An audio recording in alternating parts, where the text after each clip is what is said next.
Ever wondered why some people seem to get all the lucky breaks while others struggle to make progress? Could it be just luck, or is there something more at play? In the world of business and entrepreneurship, one factor that often separates the successful from the struggling is networking. Yes, that's right. The power of who you know can sometimes overshadow what you know. Let's delve a little deeper. Imagine the world's most successful entrepreneurs. Think of names like Elon Musk, Oprah Winfrey, or Richard Branson. These individuals didn't just wake up one day sitting atop their business empires.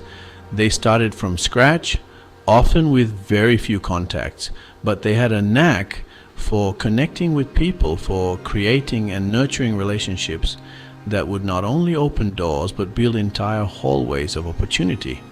Networking isn't about hobnobbing at fancy parties or schmoozing with the rich and powerful. It's about forming genuine connections, about building relationships based on trust, respect, and mutual benefit. It's about finding mentors who can guide you, partners who can support you, and peers who can challenge you to be better. And if you're a beginner just starting out in your career or business journey, networking is even more critical. It's your window to the world, your shortcut to knowledge and experience you haven't had the chance to gain.